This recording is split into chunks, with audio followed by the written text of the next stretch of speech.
People in Japan rarely speak his name out loud. Even decades later, it feels like a shadow that still clings to the country, a reminder that behind the quiet order of suburban neighborhoods, something unspeakable once moved silently between the trees.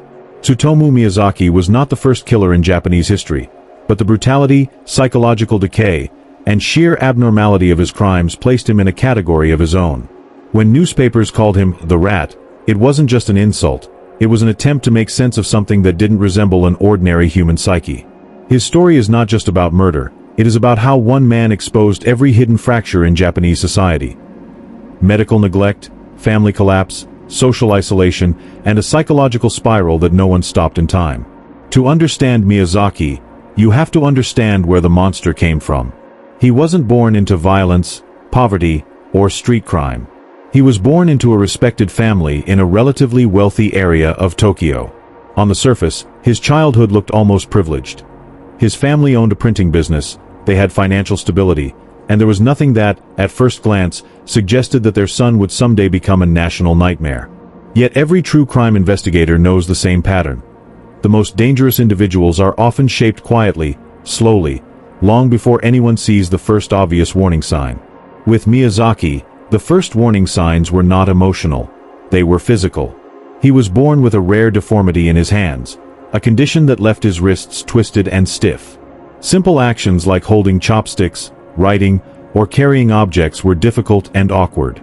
To a child, such physical differences are not just limitations. They are sources of humiliation, shame, and silent rage. Japanese culture values conformity and harmony. Anything that breaks the visual norm can become an invisible target. Miyazaki didn't talk about his deformity, but every photograph, every medical report, and every psychological profile points to the same truth. He carried the feeling of being broken from the earliest years of his life. School made everything worse. He was small, frail, socially passive, and academically unremarkable. While many serial offenders show early signs of aggression or disruptive behavior, Miyazaki did not. Instead, he withdrew. Classmates avoided him. Teachers later described him as quiet, distant, almost dissolving into the background. This isolation became the foundation of his inner world, a place where he escaped into manga, horror films, and fantasy, where he could temporarily feel in control. The children around him saw an outsider. Miyazaki, in turn, saw a world that had rejected him before he even had the chance to build an identity. But the deepest fractures came from inside his own home. His family's business demanded constant attention, and emotional warmth was not something he received. His mother remained distant, absorbed in her own concerns. His father worked endlessly and rarely acknowledged the growing emptiness in his son's life. His sisters treated him not as a brother, but as an annoyance. The lack of genuine attachment, one of the most important factors in a child's psychological development, created a void that would later manifest in catastrophic ways. Experts who analyzed him after his arrest describe his emotional structure as hollow, detached, and unable to form human bonds. This wasn't an exaggeration. This was the blueprint of a future predator. By adolescence, the sense of inadequacy had hardened into alienation. He excelled at nothing, connected with no one, and lived in a constant state of quiet exile. Every failed social interaction deepened his resentment. Every reminder of his deformity eroded what was left of his self-worth. And every hour he spent alone in his room, cycling through tapes, horror films, and increasingly disturbing fantasies, slowly rewired the way he saw other human beings. This was not just a lonely teenager. This was the gradual construction of a mind drifting away from normal human emotion. His parents didn't notice the danger. They focused on business, routine, and appearances. The facade of a functional family stayed intact, even as their son withdrew so deeply that he became almost invisible. This invisibility was not only emotional, it would later become practical. After his arrest, criminal psychologists would say that one of the reasons Miyazaki was able to operate for as long as he did was his ability to go unnoticed, a skill he had perfected throughout childhood simply by existing on the edges of other people's attention. By the time he entered adulthood, the transformation was complete. He wasn't violent yet.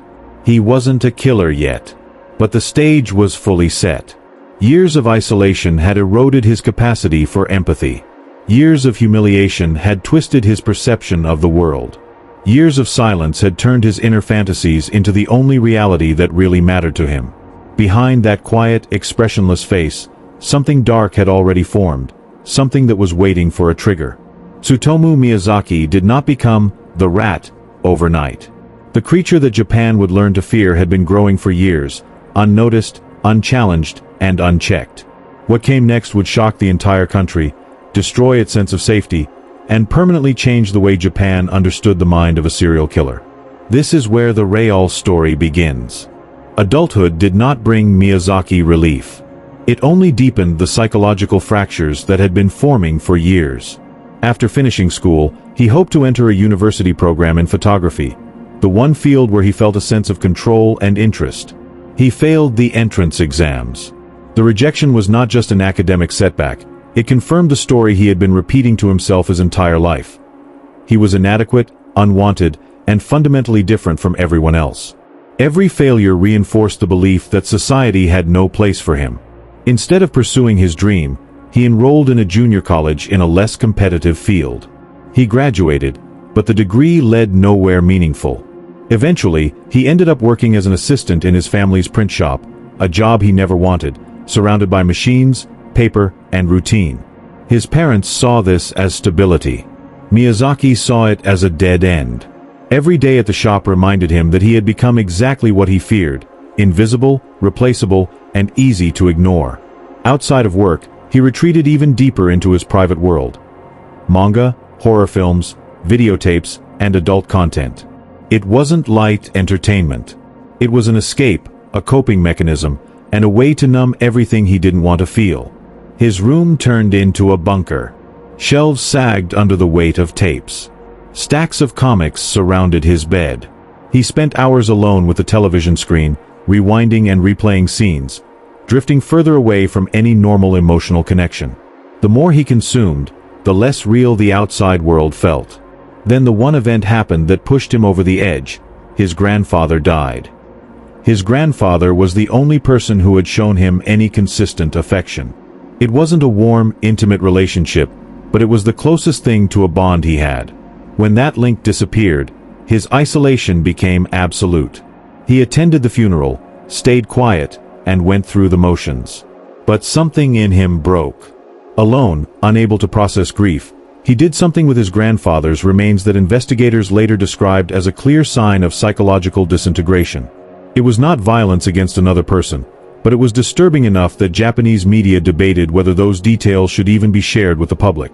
It showed a man whose relationship with death, memory, and the human body was no longer normal. From this moment on, his internal world began to split. Criminal psychologists who later examined him described two sides: the passive, quiet man who drifted through life unnoticed, and the hidden persona powered by fantasy, resentment, and obsession. For years, those fantasies had been confined to his room, to the pages of comics, to the glow of a television screen. After his grandfather's death, they stopped being just thoughts. They started to push toward action. Inside the family home, the atmosphere was deteriorating. His parents' marriage grew colder and more strained. Arguments became a normal background noise. His mother's attitude toward him hardened. She was not just distant anymore. She was openly frustrated and ashamed of him. His father grew more impatient and critical. His sisters saw him as a failure. Each day in that house reinforced the message that he was a problem, not a person. His mother eventually discovered the scale of his collection of explicit material and graphic comics. Horrified and furious, she confronted him, accusing him of disgracing the family. She tried to force him to change, to act normal, to become someone he simply wasn't capable of being. For Miyazaki, these weren't just magazines and tapes. They were his only source of comfort, control, and stimulation in a life otherwise defined by rejection.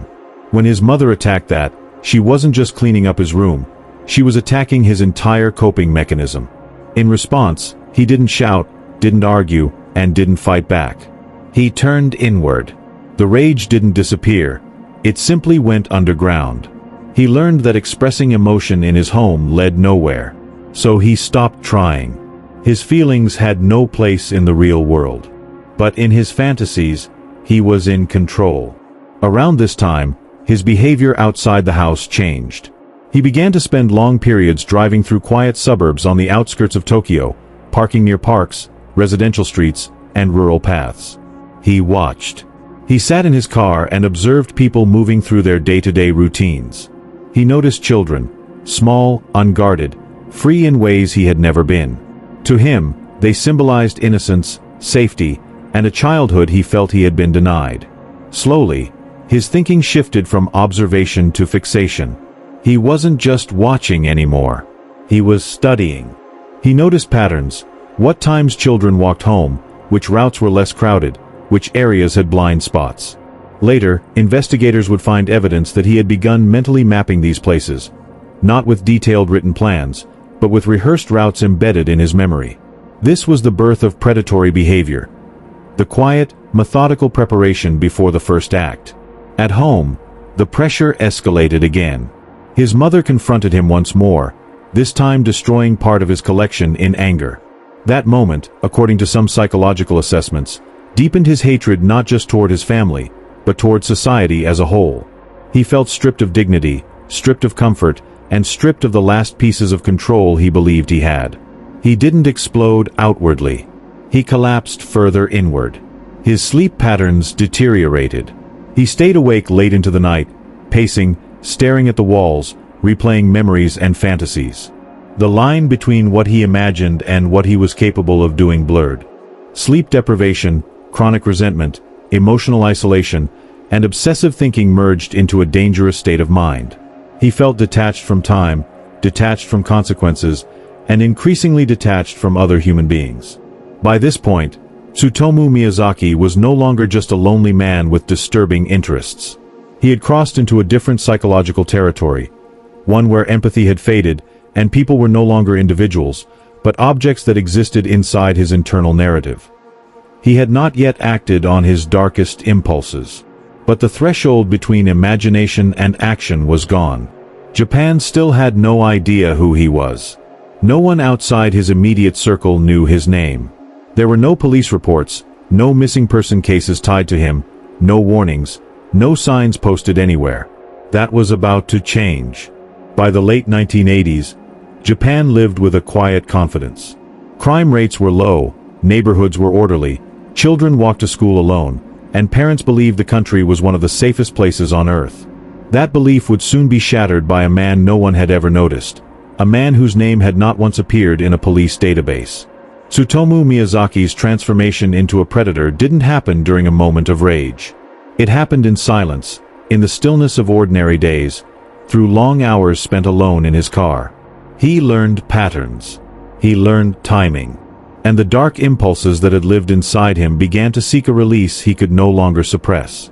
Every drive strengthened the idea that the boundary between fantasy and action had already been crossed in his mind. Then came the day that changed everything. It was a warm afternoon, the kind where children played outside longer than usual. Parents relaxed. Streets echoed with the normal sounds of suburban life: bicycles, laughter, footsteps, conversations drifting over low fences. In this environment, Miyazaki blended in perfectly. An unremarkable man behind the wheel of a compact car, thin, pale, expressionless. No one saw danger in him. No one would have turned to look twice. He drove slowly through a neighborhood he had visited before. Children were nearby, but he didn't act impulsively. He parked, observed, waited, and watched the rhythm of people moving in and out of sight. Predators are patient when their minds are fully overtaken by obsession. Miyazaki had learned how to wait unnoticed his entire life. It was a skill that now made him exceptionally dangerous. One child, a young girl, was outside for only a moment. Her mother stepped briefly inside their home, just long enough for the silence to swallow everything. It was the kind of moment families never think twice about, because nothing had ever happened there before. But Miyazaki noticed immediately. He noticed the timing, the isolation, the opportunity. What made him terrifying was not aggression, it was calculation. No panic, no hesitation. Just a decision that, in his mind, had already been made days or even weeks earlier. What happened in those next moments would change Japan. The girl vanished almost instantly. No screams. No struggle that neighbors reported. No sign of where she went or who she left with. A perfectly ordinary street suddenly became the center of a nightmare. Her mother emerged seconds later, expecting to see her child where she left her. Instead, she stepped into an impossible silence. The kind that doesn't make sense at first, the kind the brain refuses to accept. Parents always begin with the same assumption. She must be nearby. She must have walked behind the house. She must have stepped inside. Denial comes first because the alternative is unthinkable. But minutes passed. Then more. Neighbors joined the search. Streets were checked. Yards were combed. No clues, no direction. Nothing out of place except the fact that a child had vanished in broad daylight. This disappearance shook the community immediately. It wasn't a crowded city center. It wasn't late at night. It wasn't an unsafe area. This was Japan's quiet suburban heart, and safety was supposed to be guaranteed here.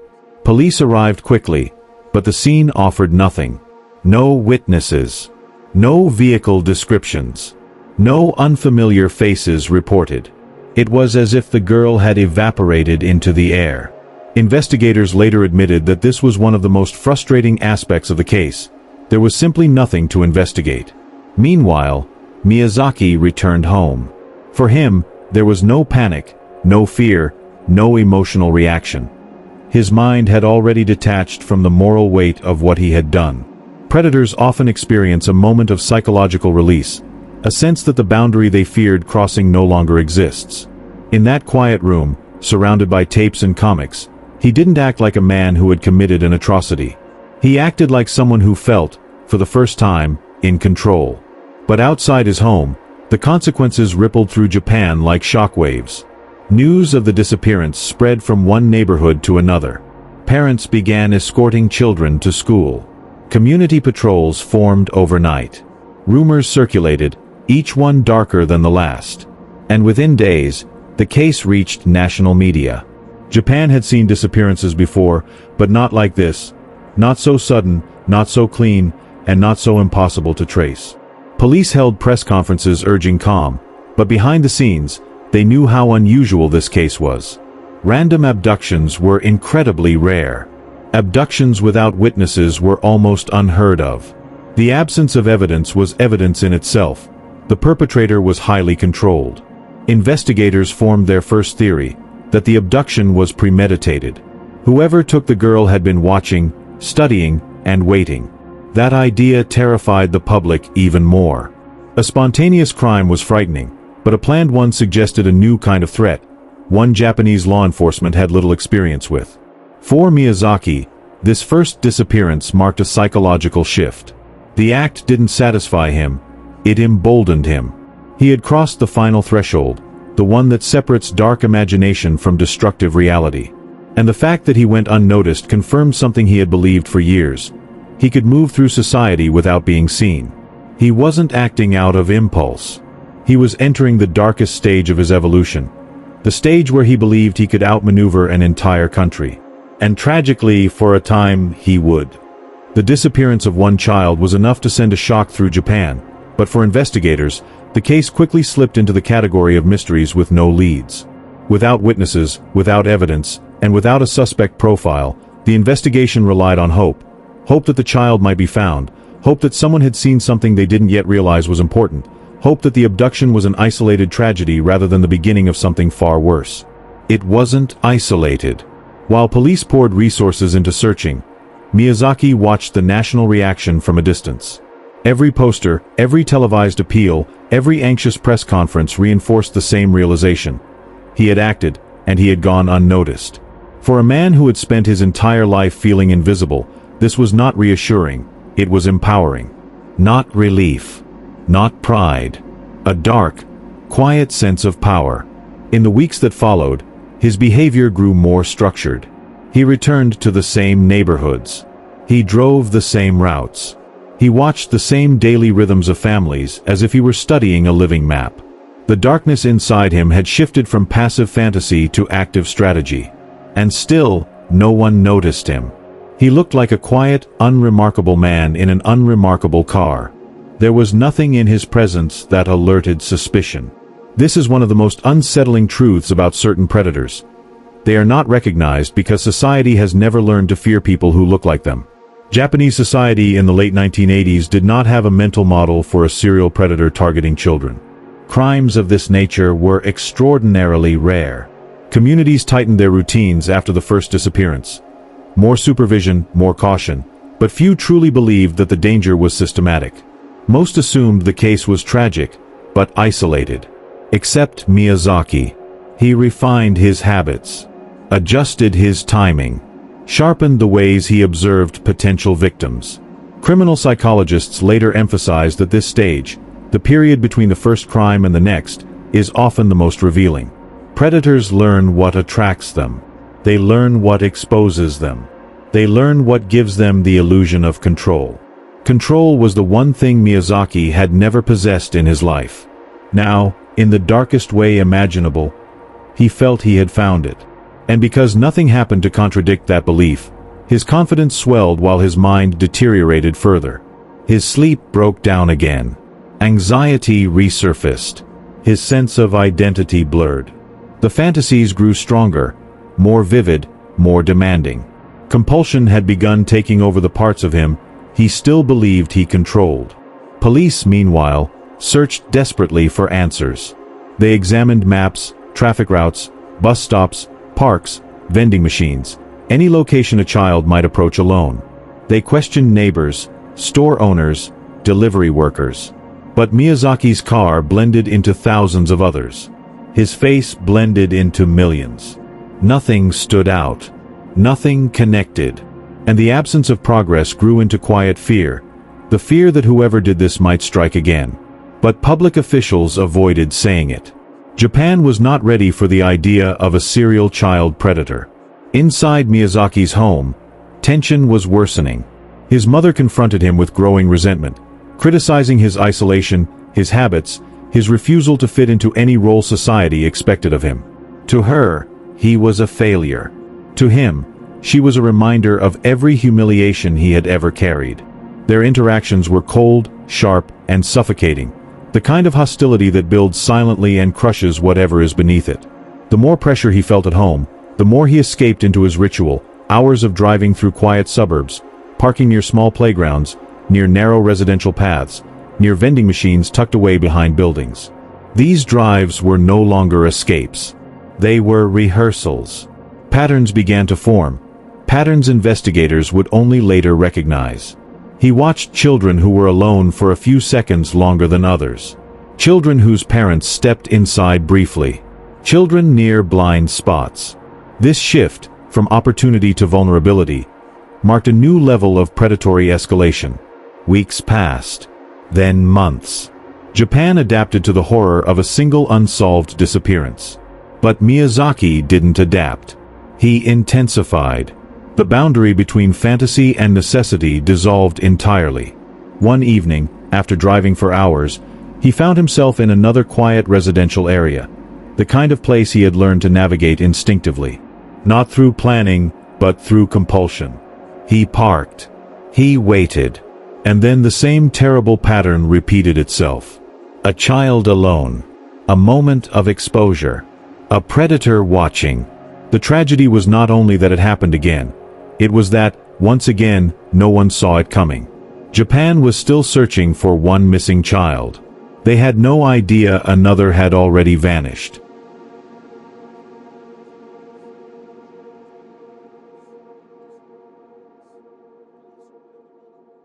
By the time the second disappearance spread through local whispers, Japan entered a state it had not felt in decades: collective unease. Not panic. Japan rarely panics, but a deep, growing tension that crept into daily routines. Parents who once allowed their children to walk freely now watched from windows, held their hands longer, enforced curfews that had never been necessary before. Neighborhoods organized informal patrols. Police presence increased around schools and parks. Yet there was still no suspect, no direction, no evidence linking the two disappearances. And without evidence, officials hesitated to say what many already feared: this was not coincidence. Meanwhile, Tsutomu Miyazaki was shifting again. The second disappearance did not bring him relief. It brought agitation. The illusion of control he felt after the first crime was unraveling. Instead of entering a period of release, his mind reacted with increasing instability.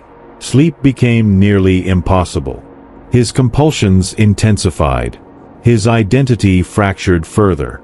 He spent more time locked in his room, surrounded by videotapes and comics, rewinding scenes, rereading pages, searching for something he couldn't articulate. Investigators later described his mental state during this period as a rapid psychological descent, marked by obsessive rituals and distorted thinking. The line between fiction and reality, already thin, became nearly invisible. At home, the environment worsened. His mother's frustration hardened into open hostility. His father grew impatient. His sisters avoided him entirely. Arguments became part of the daily atmosphere, cold and sharp rather than explosive. This emotional tension pushed him further into isolation and deeper into the compulsions that dominated his life. But something else made this stage especially dangerous: Miyazaki's reaction to the national coverage. He watched news reports, saw maps, heard speculation. And instead of fear, he felt detachment, as if the country was responding to something happening in a world he was only loosely connected to. This was not pride. It was disassociation. A psychological distance from the consequences of his actions. Criminal psychologists later stressed that this was one of the key components of his escalation. He didn't merely lack empathy. He no longer believed he belonged to the same moral universe as everyone else. Police expanded their investigative methods. They searched forests, riverbanks, local shops, and schools. They reviewed what limited surveillance existed. But Japan in the late 1980s lacked widespread cameras and digital systems. Miyazaki, with his forgettable appearance, blended seamlessly into the backdrop of everyday life. No footage. No sightings. No meaningful leads. Then something new began happening. Something investigators initially dismissed as cruel hoaxes. Families of the victims began receiving disturbing communications. Brief, incoherent phone calls, unsettling messages, strange noises on the line. At first, police assumed prank callers were exploiting the tragedies. But the frequency and pattern of these communications drew attention. They were unpredictable, often silent, and disturbing in ways that felt deliberate. Only after Miyazaki's arrest would investigators confirm that some of these calls came from him. They were not taunts. They were not confessions. They were attempts to tether himself to the aftermath of the crimes, to feel involved without exposing himself. To him, the calls extended the emotional life of the events. They provided a distorted sense of connection. As these communications continued, police intensified their efforts. Task forces expanded. Press conferences grew more frequent. Public fear escalated. But without a single actionable clue, investigators were trapped in an endless loop of searching without direction. Then came another complication. Communities began reporting suspicious men near playgrounds and schools. None of the descriptions matched each other, and none matched Miyazaki. Fear created false suspects: teachers, delivery drivers, unfamiliar faces passing by. People desperately wanted someone to watch, someone to monitor, someone to blame. This confusion only benefited Miyazaki. While the public looked for a threatening stranger, the real danger was a man so ordinary he appeared invisible. During this time, his patterns widened. He expanded his driving routes beyond his usual suburban areas, exploring new neighborhoods and new landscapes. This geographic expansion is a common stage in serial offender escalation. Once a predator learns he can act undetected, his confidence grows. And with confidence comes boldness. Miyazaki began lingering near schools longer, observing routines with increasing detail, studying moments when parents were distracted. His compulsions were no longer occasional impulses. They were constant pressure. It was no longer a question of if he would strike again, but when. Japan didn't know this. The public was frightened but blind to the shape of the threat. Police were overwhelmed but directionless. And Miyazaki, unnoticed, unstable, and escalating, was slipping into a psychological state where violence was no longer an act, but a necessity. Another disappearance wasn't just possible. It was inevitable. By early 1989, the atmosphere in several Tokyo suburbs had changed completely. People still went to work, Children still played outside, trains still ran on schedule. Japan never stops, but beneath the surface, something was shifting. Two disappearances in the same region, both without witnesses, both without leads, were enough to fracture the nation's sense of security. Families no longer trusted routine. Police no longer trusted coincidence. And communities no longer trusted the belief that danger could always be recognized by appearance. Still, very few were willing to admit what was becoming increasingly clear. This was a pattern. Miyazaki, meanwhile, was sinking deeper into psychological collapse. His compulsions no longer cycled. They dictated nearly every waking hour. He didn't drive to escape tension at home. He drove because stillness felt impossible. His mind replayed fantasies in relentless loops, making the outside world feel distant, muted, unreal. Criminal psychologists would later describe this stage as a form of dissociative drift, where a person loses the ability to separate internal impulses from external consequences. This deterioration created the conditions for what came next, the event that would finally force Japan to confront reality. It was another warm afternoon. In a quiet residential area near a riverbank, families prepared dinner, children finished school, and the familiar rhythms of Japanese life continued undisturbed. And in the middle of those rhythms, Japan's most invisible predator was watching again. He noticed a girl walking alone, not far from her home, not late at night, not in an unsafe area. Just alone long enough to create an opportunity. For weeks, Miyazaki had been pulled toward action by impulses he could no longer resist. But this time, there was a difference. Someone saw him. Not clearly, not long, not enough to identify him, but enough to remember that an unfamiliar man was present at the exact moment the child vanished. When the girl disappeared, panic erupted faster than in previous cases. Her family searched immediately. Neighbors joined within minutes. And this time, investigators finally had something, a witness. A small, dark car. Thin man. Quiet. Didn't look suspicious. Until she was gone. It wasn't much. It wasn't enough for a composite sketch. But it was more than investigators had ever had. Police combed the neighborhood, questioned every resident, studied traffic patterns, and began narrowing down potential vehicle models. Slowly, for the first time, the outline of a suspect began to take shape, a thin man in a compact car. Not unique, but better than nothing. Inside Miyazaki's mind, however, this small crack in his anonymity triggered chaos. Being seen, even briefly, fractured the illusion that had sustained him, the illusion that he was invisible. Instead of stopping him, the fear destabilized him further. Compulsive offenders often respond to pressure with escalation, not retreat, and Miyazaki was no exception. News coverage exploded. This disappearance dominated national headlines. Broadcasters spoke with rare urgency. Police urged vigilance. Schools increased supervision. The Ministry of Education issued safety guidelines for families, the first in decades. And for the first time, the public began to confront what they had avoided acknowledging. There might be a serial predator targeting children. This recognition was a turning point. Fear became structure. Communities formed organized patrol units. Police departments coordinated across districts. Investigators reviewed older missing person cases. Journalists connected previously unrelated dots. Japan was waking up, slowly, reluctantly, to the scale of the threat.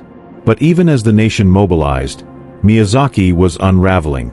His room grew increasingly chaotic. Piles of tapes and magazines formed unstable towers.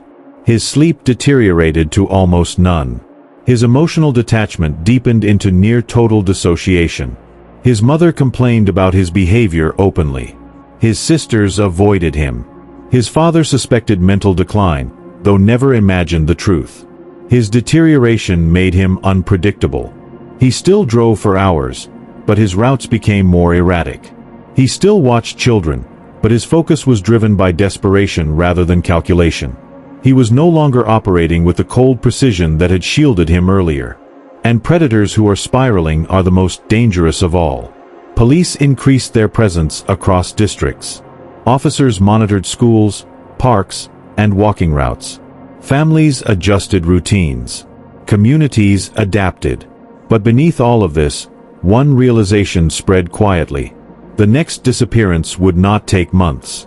It would come soon. And when it did, Japan's nightmare would enter its darkest phase. Japan was now living with a fear it had not felt in generations. Parents changed routines. Schools tightened supervision. Police patrolled neighborhoods that had once felt untouchable in their safety.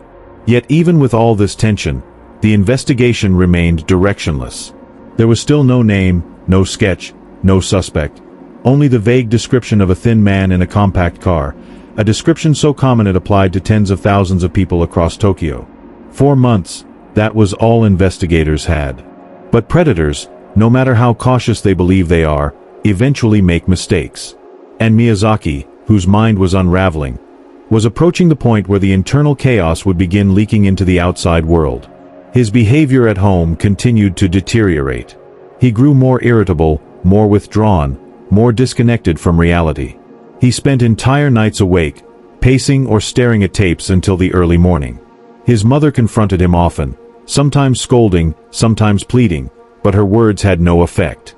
The compulsions gripping him were stronger than anything his family could understand or interrupt. Meanwhile, police noticed something significant. The geography of the disappearances suggested a mobile offender familiar with multiple regions. This wasn't someone who operated only in one neighborhood. This was someone who moved easily across districts, someone with time and patience. It wasn't enough to identify him, but it was enough to widen the investigation. Missing person files were re-examined. Older cases were compared. Patrol areas were reorganized. For the first time, there was a sense that investigators were building toward a breakthrough. Then came an unexpected opening. As Miyazaki's mental state declined, he began doing something reckless, contacting the families of his victims. Not physically, but through anonymous letters and disturbing phone calls. These communications were not taunts or confessions. They were manifestations of the same psychological fragmentation that had been growing for years. They were attempts to stay connected to the aftermath he had created. Some calls were silent. Some contained only breathing. Others included fragmented, incoherent phrases. Families reported them, police recorded them, but the technology of the time made tracing nearly impossible. Still, these calls revealed something crucial, a behavioral pattern. Many of them came from the same clusters of public phone booths. Police began monitoring these areas, though inconsistently. There simply weren't enough officers to watch every booth. For the first time, investigators had a trail, even if it was faint. Meanwhile, Miyazaki became increasingly unstable. His sense of dissociation, once a shield, now made him sloppy. He drove longer, without purpose. He parked in more exposed locations. He lingered too long in places where his presence could be noticed. The predator who once blended perfectly into the background was beginning to stand out, not through appearance, but through erratic behavior. And erratic predators make mistakes. A critical turning point came one afternoon in a rural area outside Tokyo. Miyazaki encountered a young girl in a quiet spot, the kind of place he believed no one would intervene. But this time, someone did. A nearby father noticed the situation. He saw a thin man behaving strangely near his daughter. Unlike previous cases, this encounter occurred in a more open area. The father approached quickly, retrieved his child, and confronted Miyazaki with suspicion. Miyazaki retreated, got into his car, and drove away. But for the first time, he left something behind. A footprint. A tire track. A witness who saw enough to describe both the man and his behavior. Far more detail than investigators had ever received. This was the moment Japan's phantom finally slipped. The father reported the encounter immediately. Police took it seriously. The description matched the pattern of earlier cases. And now, for the first time, investigators had a direction. A thin man, a specific demeanor, a compact car, and a rural setting consistent with previous disappearances. Inside Miyazaki's mind, the impact was immediate. His illusion of invisibility cracked. Paranoia surged. He grew convinced that people were watching him, even when they weren't. His compulsions intensified, but so did his fear. He spent hours locked in his room, alternating between frantic behavior and vacant staring. His family noticed the instability, though they still had no idea what he'd done. Police began cross-referencing vehicle registrations in surrounding districts. They monitored clusters of public phone booths again. They compared the father's report with older witness accounts. The net was tightening, slowly, methodically, but unmistakably. And Miyazaki could feel it. The invisibility he had relied on for so long was fading. The pressure was building. His internal world was collapsing. And the next choice he made would be the most reckless of his life. The one that would finally expose him. The pressure around Tokyo's investigation was intensifying. Patrols expanded. Officers stood near schools from dawn to dusk. Neighborhoods formed watch groups, scanning every unfamiliar face and every slow-moving car. Japan, a country built on predictability, was suddenly living in a state of constant alert. And yet, even as communities watched more closely, the man responsible for the disappearances was unraveling faster than anyone realized. Tsutomu Miyazaki no longer resembled the controlled predator he had been at the start. His world had collapsed into a suffocating loop of fear, compulsion, and fading reality. He barely slept. He barely spoke. He drifted through the house like a shadow, avoiding meals, avoiding conversation, avoiding anything that forced him to engage with the real world. His father saw him becoming increasingly erratic. His mother grew frustrated and nervous. His sisters avoided him entirely. But the family believed they were dealing with emotional instability, not a serial predator living under their roof. Meanwhile, police were assembling the first real picture of the suspect. The father's description from the rural encounter. The clusters of calls from certain phone booths. Sightings of a compact car near key locations. Geographical overlap between multiple neighborhoods.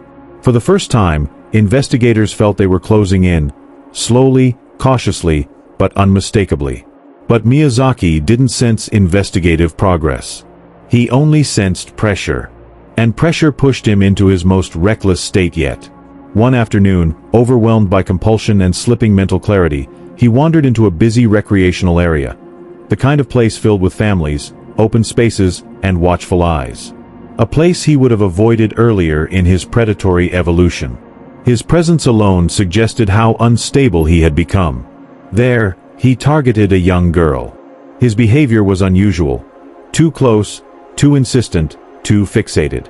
Multiple adults noticed. Whispers spread. People watched him more intently. When he attempted to lure the girl away, she resisted. The hesitation drew immediate attention. Adults moved toward him. The calm mask he relied on for years cracked. He withdrew, muttered an excuse, and left. This time, however, fleeing wasn't enough. One of the adults followed from a distance and wrote down the license plate of his car. That single detail, simple, ordinary, almost accidental, was the moment everything collapsed. Within hours, the license number reached the police. Investigators cross-referenced it with their expanding list of suspect vehicles. The match aligned perfectly with their emerging profile: a thin man, a compact car, living within the radius of the previous disappearance sites. Police didn't arrest him immediately. They needed confirmation, a pattern, solid evidence. But the investigation shifted into a new gear. Officers set up discreet surveillance. They watched his routines. They monitored his routes. What they observed was alarming. A man who wandered aimlessly for hours, parking near schools, riverbanks, playgrounds, vending machines, the same environments tied to earlier disappearances. For the first time, investigators realized they might be watching the suspect. But Miyazaki, consumed by internal collapse, had no sense of being followed. His anxiety pointed inward, not outward. His compulsions drowned out the world around him. And eventually, those compulsions pushed him into the act that would end his freedom forever. He returned to a public park, one of his usual locations, unaware that residents recognized him from the earlier incident. Parents watched him closely. When he began interacting with another child, attention snapped to him instantly. A crowd approached.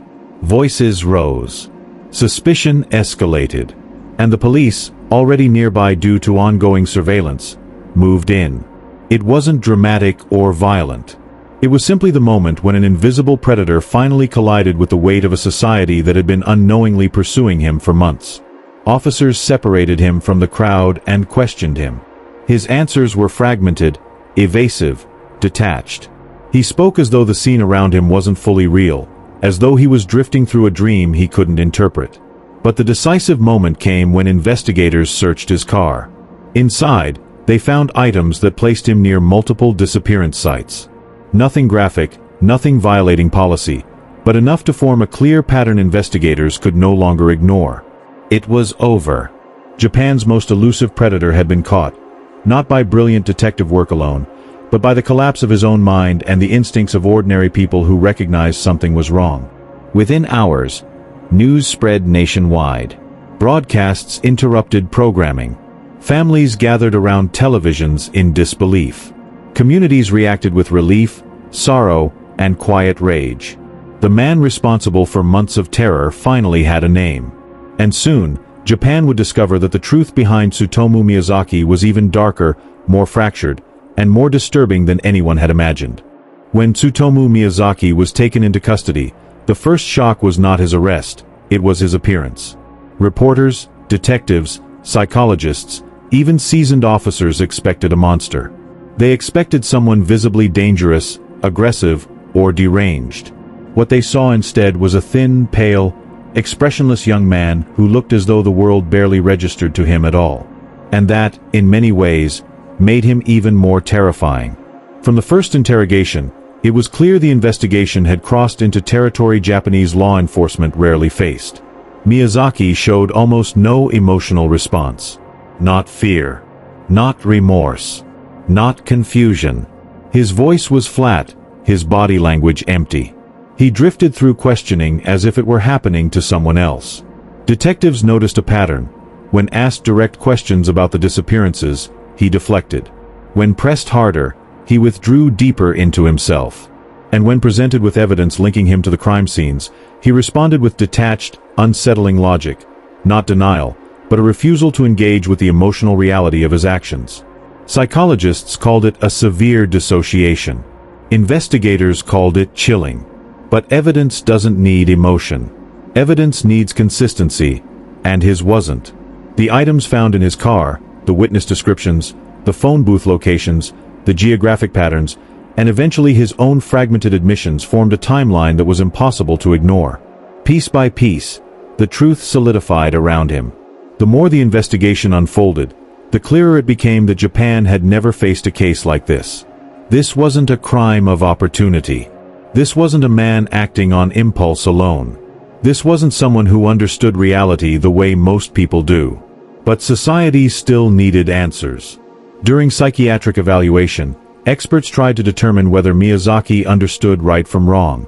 They analyzed his childhood deformity, the isolation, the emotional neglect, the compulsions, the consuming obsession with fantasy media. For months, professionals debated whether he suffered from a severe disorder or whether he acted with full awareness and control. The conclusion was divisive, but decisive. He understood his actions. He hid them. He fled when confronted. He manipulated situations. He planned. He adapted. The court ruled he was criminally responsible. When the trial began, Japan watched with a mixture of horror and fascination.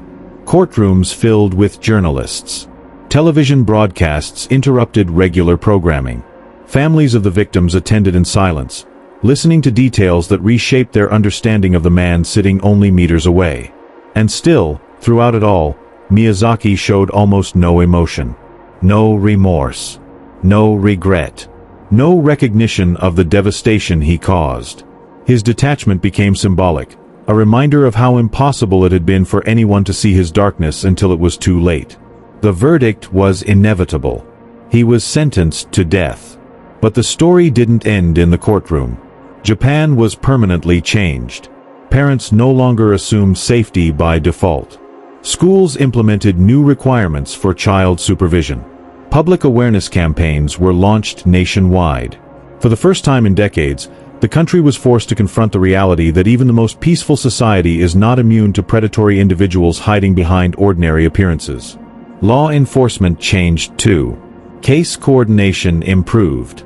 Information sharing expanded. Protocols for missing children were rewritten from the ground up. In the years that followed, Miyazaki remained in custody. Interviews conducted during this period revealed even more about the fractured state of his mind. He often spoke about his crimes with distance, as though recounting someone else's life. Other times, he seemed completely detached from the present moment. Psychologists noted that his internal world appeared frozen, stuck in the same compulsive space that had consumed him in the years before his arrest. Eventually, his sentence was carried out.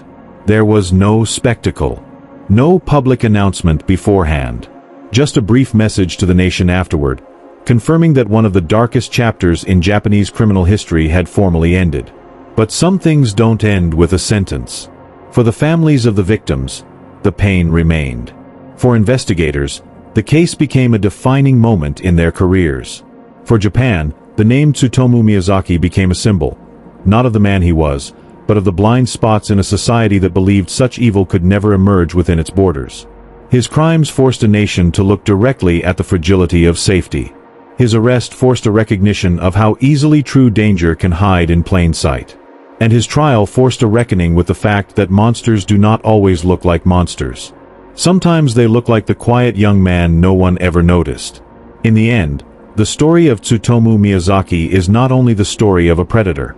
It is the story of a country forced to rebuild its sense of trust, its systems of protection, and its understanding of human darkness. A chapter closed. A lesson remembered. A name never forgotten. And as we look back on this case, on the fear it created, the questions it forced a nation to confront, and the changes it left behind, we're reminded of something deeper. Stories like this aren't just pieces of history. They're warnings. They show us how fragile safety can be, how easily darkness hides in plain sight, and how important it is to understand what shapes the world around us, even the parts we wish didn't exist. And that's why we tell these stories. Why we examine them, learn from them, and refuse to look away. If this investigation helped you see this case with more clarity, if it made you think differently about the world, or if you want to continue exploring the hidden corners of true crime, psychology, and human behavior, make sure to subscribe to the channel. Your support helps these deep dive documentaries exist, and it ensures you never miss the next case we uncover. Thank you for being here. Stay safe, stay aware, and I'll see you in the next episode.